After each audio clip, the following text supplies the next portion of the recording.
ଆକାଶବାଣୀ।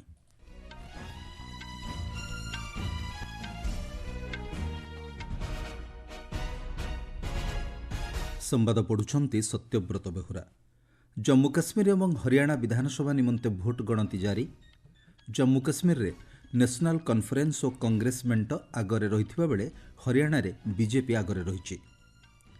2022 ମସିହା ନିମନ୍ତେ ଆଜି 70ତମ ଜାତୀୟ ଚଳଚ୍ଚିତ୍ର ପୁରସ୍କାର ପ୍ରଦାନ କରିବେ ରାଷ୍ଟ୍ରପତି ଦ୍ରୌପଦୀ ମୁର୍ମୁ। ବାୟୁସେନା ଦିବସ ଅବସରରେ ଭାରତୀୟ ବାୟୁସେନାକୁ ଶୁଭେଚ୍ଛା ଜଣାଇଲେ ପ୍ରଧାନମନ୍ତ୍ରୀ ନରେନ୍ଦ୍ର ମୋଦି। ଆଜି ତାଜମହଲ ପରିଦର୍ଶନରେ ଯିବେ ମାଳଦ୍ୱୀପ ରାଷ୍ଟ୍ରପତି ମହମ୍ମଦ ମୁଇଜୁ ଏବଂ ଆଇସିସି ମହିଳା T20 କ୍ରିକେଟ ବିଶ୍ୱକପ୍ରେ ଆଜି ମୁହାଁମୁହିଁ ହେବେ ଅଷ୍ଟ୍ରେଲିଆ ଓ ନ୍ୟୁଜିଲ୍ୟାଣ୍ଡ। ଜମ୍ମୁ କାଶ୍ମୀର ଏବଂ ହରିୟାଣା ବିଧାନସଭା ନିର୍ବାଚନ ନିମନ୍ତେ ଆଜି ସକାଳ 8ଟାରୁ ଭୋଟ ଗଣତି ଆରମ୍ଭ ହୋଇଛି। ବର୍ତ୍ତମାନ ସୁଦ୍ଧା ମିଳିଥିବା ଫଳାଫଳ ଅନୁଯାୟୀ ଜମ୍ମୁ କାଶ୍ମୀରରେ ନ୍ୟାସନାଲ୍ କନ୍ଫରେନ୍ସ ଏବଂ କଂଗ୍ରେସ ମେଣ୍ଟ ଆଗୁଆ ରହିଥିବା ବେଳେ ହରିୟାଣାରେ ବିଜେପି ଆଗରେ ରହିଛି। ଜମ୍ମୁ କାଶ୍ମୀରରେ ଏପର୍ଯ୍ୟନ୍ତ 4ଟି ଆସନର ଫଳାଫଳ ଘୋଷିତ ହୋଇଛି। ବିଜେପି ଏବଂ ଜମ୍ମୁ କାଶ୍ମୀର ନ୍ୟାସନାଲ୍ କନ୍ଫରେନ୍ସ ଦଳକୁ 2ଟି ଲେଖାଏଁ ଆସନ ମିଳିଛି। ବିଜେପିର ଦର୍ଶନ କୁମାର ବସୌଲି ଆସନରୁ ବିଜୟୀ ହୋଇଛନ୍ତି। ଦଳୀୟ ନେତା ରଣବୀର ସିଂ ପଠାନିଆ ଉଧମପୁର ଆସନରୁ ବିଜୟୀ ହୋଇଛନ୍ତି। ନ୍ୟାସନାଲ୍ କନ୍ଫରେନ୍ସର ଅହମ୍ମଦ ଖାଁ ଗୁରେଜ ଆସନରୁ 1000ରୁ ଅଧିକ ଭୋଟରେ ବିଜୟୀ ହୋଇଥିବା ବେଳେ ହଜରତବଲ ଆସନରୁ ଦଳୀୟ ନେତା ସଲମାନ ସାଗର ବିଜୟୀ ହୋଇଥିବା ସୂଚନା ମିଳିଛି। ଜମ୍ମୁ କାଶ୍ମୀରରେ ବଳକା 86ଟି ଆସନ ମଧ୍ୟରୁ ଜମ୍ମୁ କାଶ୍ମୀର ନ୍ୟାସନାଲ୍ କନ୍ଫରେନ୍ସ 41ଟି ଆସନରେ ଆଗୁଆ ଥିବାବେଳେ ଭାରତୀୟ ଜନତା ପାର୍ଟି ଗୋଟିଏ ଆସନରେ ବିଜୟୀ ହେବା ସହ 26ଟି ଆସନରେ ଆଗୁଆ ରହିଛି। ସେହିପରି କଂଗ୍ରେସ 7ଟି, Jammu Kashmir people's democratic party 2ଟି, Jammu Kashmir people conference CPIM ଏବଂ ଆମ୍ ଆଦମୀ ପାର୍ଟି ଗୋଟିଏ ଲେଖାଏଁ ଆସନରେ ଆଗରେ ଅଛନ୍ତି। 7 ଜଣ ସ୍ୱାଧୀନ ପ୍ରାର୍ଥୀ ଆଗରେ ରହିଥିବା ସୂଚନା ମିଳିଛି।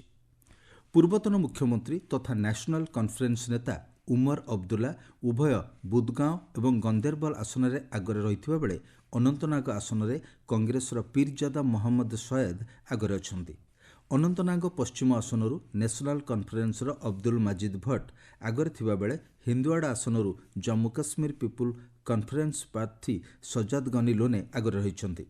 CPIMର ମହମ୍ମଦ ୟୁସୁଫ ତରିଗାମୀ କୁଲଗାଁଓ ଆସନରେ ଆଗରେ ରହିଥିବା ବେଳେ ବରିଷ୍ଠ କଂଗ୍ରେସ ନେତା ଗୁଲାମ ମହମ୍ମଦ ମୀର ଦୋରୁ ଆସନରୁ ଆଗରେ ଅଛନ୍ତି। ନ୍ୟାସନାଲ୍ କନ୍ଫରେନ୍ସର ଡକ୍ଟର ବସିର ଅହମ୍ମଦ ବୀର ଅନନ୍ତନାଗ ଜିଲ୍ଲାର ଶ୍ରୀ ଗୁଫୁଆରା ବିଜବେହେରା ଆସନରେ PDP ମୁଖ୍ୟ ମେହବୁବା ମୁଫ୍ତିଙ୍କ ଝିଅ ଇଲ୍ତିଜା ମୁଫ୍ତିଙ୍କଠାରୁ ଆଗରେ ଅଛନ୍ତି। ବିଜେପି ପ୍ରାର୍ଥୀ ବଲୱନ୍ତ ସିଂ ମାଙ୍କୋଟିଆ ଉଧମପୁର ଆସନରେ ଆଗରେ ରହିଥିବା ଜଣାପଡ଼ିଛି। ଜମ୍ମୁ କାଶ୍ମୀରରେ 28ଟି ମତଗଣନା କେନ୍ଦ୍ରରେ 873 ଜଣ ପ୍ରାର୍ଥୀଙ୍କ ଭାଗ୍ୟ ନିର୍ଦ୍ଧାରଣ ହେଉଛି। ଗତ ମାସ 28 ଏବଂ 25 ଓ ଚଳିତ ମାସ 1 ତାରିଖରେ 3ଟି ପର୍ଯ୍ୟାୟରେ ଜମ୍ମୁ କାଶ୍ମୀରର 90ଟି ବିଧାନସଭା ଆସନ ଲାଗି ମତଦାନ ହୋଇଥିଲା। ପ୍ରଥମ ପର୍ଯ୍ୟାୟରେ 61.11%, ଦ୍ୱିତୀୟ ପର୍ଯ୍ୟାୟରେ 57.31% ଏବଂ ତୃତୀୟ ପର୍ଯ୍ୟାୟରେ 69.65% ମତଦାନ ରେକର୍ଡ ହୋଇଥିଲା। ମୋଟ ଉପରେ ଚଳିତ ବିଧାନସଭା ନିର୍ବାଚନରେ ଜମ୍ମୁ କାଶ୍ମୀରରେ 63.88% ମତଦାନ ହୋଇଥିଲା। ହରିୟାଣାରେ କଂଗ୍ରେସ ଗୋଟିଏ ଆସନରେ ବିଜୟ ଲାଭ କରିଥିବା ବେଳେ 33ଟି ଆସନରେ ଆଗୁଆ ରହିଛି। ନୁହ ଆସନରୁ କଂଗ୍ରେସ ପ୍ରାର୍ଥୀ ଆଫତାବ ଅହମ୍ମଦ ବିଜୟ ଲାଭ କରିଛନ୍ତି। ବିଜେପି 51ଟି ଆସନରେ ଆଗୁଆ ଥିବାବେଳେ ଇଣ୍ଡିଆନ୍ ନ୍ୟାସନାଲ୍ ଲୋକଦଳ ଏବଂ ବହୁଜନ ସମାଜବାଦୀ ପାର୍ଟି ଗୋଟିଏ ଲେଖାଏଁ ଆସନ ଓ 3 ଜଣ ସ୍ୱାଧୀନ ପ୍ରାର୍ଥୀ ଆଗରେ ରହିଛନ୍ତି।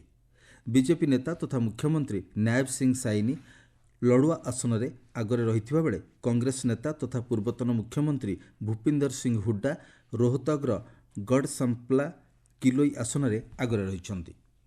ବିଜେପିର ମନୋଜ କୁମାର ହାଥିନ୍ ଆସନରେ ଆଗରେ ଥିବାବେଳେ ନିଖିଲ ମଦନ ସୋନିପତ ଆସନରେ ଆଗରେ ଅଛନ୍ତି। ହରିୟାଣାର ମନ୍ତ୍ରୀ ମୂଲଚାନ୍ଦ ଶର୍ମା ବଲ୍ଲଭଗଡ଼ରେ ନିକଟତମ ପ୍ରତିଦ୍ୱନ୍ଦ୍ୱୀଙ୍କଠାରୁ ଆଗରେ ରହିଥିବା ବେଳେ ଗନୌର ଆସନରେ ସ୍ୱାଧୀନ ପ୍ରାର୍ଥୀ ଦେବେନ୍ଦ୍ର କାଦ୍ୟା ଓ ଜୁଲୁଣା ଆସନରୁ କୁସ୍ତିଯୋଦ୍ଧା ବିନେଶ ଫୋଗଟ ଆଗରେ ରହିଛନ୍ତି। ହରିୟାଣାରେ ଭୋଟ ଗଣତି ଲାଗି 22ଟି ଜିଲ୍ଲାରେ 90ଟି ମତଗଣନା କେନ୍ଦ୍ର କରାଯାଇଛି। ଚଳିତ ମାସ 5 ତାରିଖରେ ହୋଇଥିବା ଭୋଟ ଗ୍ରହଣରେ 67.9% ମତଦାନ ହୋଇଥିଲା। ଗୋଟିଏ ପର୍ଯ୍ୟାୟରେ ହରିୟାଣାରେ ଭୋଟ ଗ୍ରହଣ ହୋଇଥିବା ବେଳେ 1031 ଜଣ ପ୍ରାର୍ଥୀ ପ୍ରତିଦ୍ୱନ୍ଦ୍ୱିତା କରିଥିଲେ। ଭୋଟ ଗଣନା କାର୍ଯ୍ୟ ସ୍ୱଚ୍ଛ ଏବଂ ସୁରକ୍ଷିତ ଭାବରେ କରିବା ଲାଗି ନିର୍ବାଚନ ଆୟୋଗ ବ୍ୟାପକ ବ୍ୟବସ୍ଥା କରିଛନ୍ତି।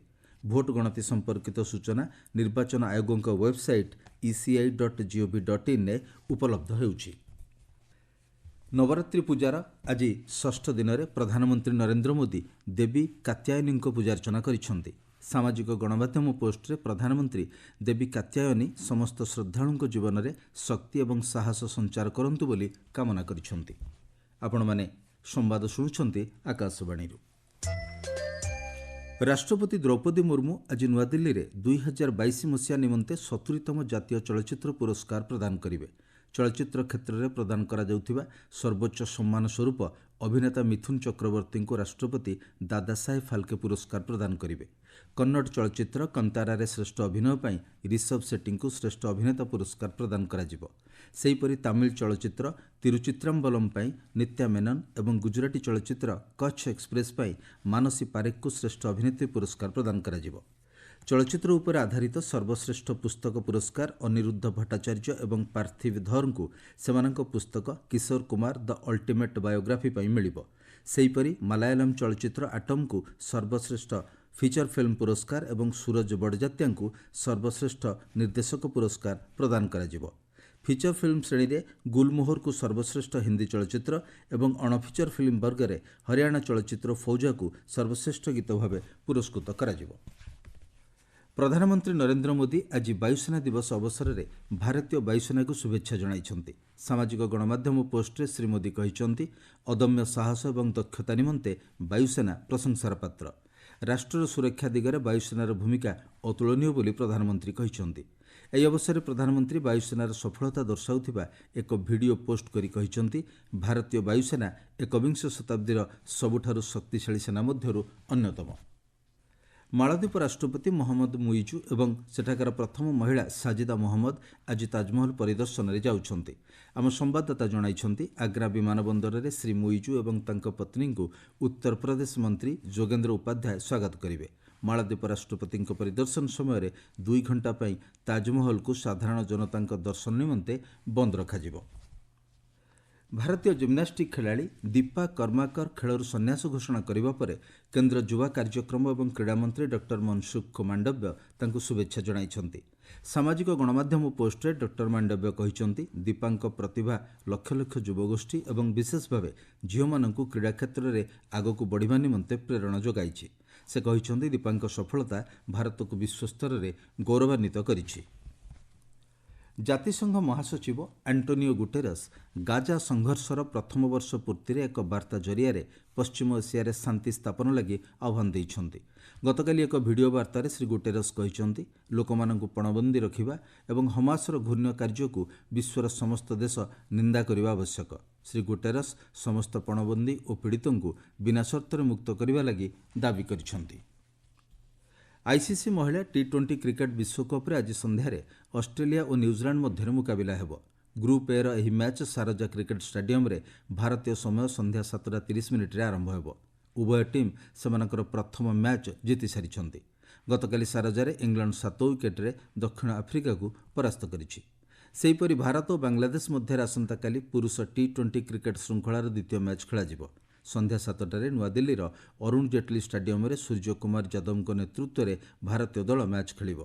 3 ମ୍ୟାଚ୍ ବିଶିଷ୍ଟ ଟି-20 କ୍ରିକେଟ୍ ଶୃଙ୍ଖଳାରେ ଭାରତ ଗୋଟିଏ ମ୍ୟାଚ୍ରେ ବିଜୟ ଲାଭ କରି 1-0 ଆଗରେ ରହିଛି। ତେବେ ଏହି ମ୍ୟାଚ୍ ବାଂଲାଦେଶ ପାଇଁ ଅତ୍ୟନ୍ତ ଗୁରୁତ୍ୱପୂର୍ଣ୍ଣ ହେବ। ଗତ ରବିବାର ଦିନ ହୋଇଥିବା ପ୍ରଥମ ମ୍ୟାଚ୍ରେ ଭାରତ 7 ୱିକେଟ୍ରେ ବାଂଲାଦେଶକୁ ପରାସ୍ତ କରିଥିଲା। ସେହି ମ୍ୟାଚ୍ରେ ଭାରତୀୟ ବୋଲର ଅର୍ଷଦୀପ ସିଂ ଏବଂ ବରୁଣ ଚକ୍ରବର୍ତ୍ତୀ 3ଟି ଲେଖାଏଁ ୱିକେଟ୍ ହାସଲ କରିଥିଲେ।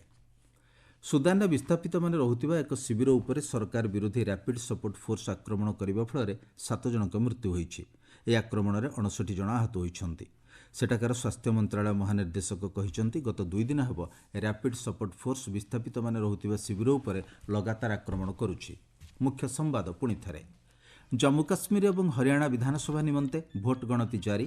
ଜମ୍ମୁ କାଶ୍ମୀରରେ ନ୍ୟାସନାଲ୍ କନ୍ଫରେନ୍ସ ଓ କଂଗ୍ରେସ ମେଣ୍ଟ ଆଗରେ ରହିଥିବା ବେଳେ ହରିୟାଣାରେ ଆଗରେ ରହିଛି ବିଜେପି। 2022 ମସିହା ନିମନ୍ତେ ଆଜି 70ତମ ଜାତୀୟ ଚଳଚ୍ଚିତ୍ର ପୁରସ୍କାର ପ୍ରଦାନ କରିବେ ରାଷ୍ଟ୍ରପତି ଦ୍ରୌପଦୀ ମୁର୍ମୁ। ବାୟୁସେନା ଦିବସ ଅବସରରେ ଭାରତୀୟ ବାୟୁସେନାକୁ ଶୁଭେଚ୍ଛା ଜଣାଇଲେ ପ୍ରଧାନମନ୍ତ୍ରୀ ନରେନ୍ଦ୍ର ମୋଦି।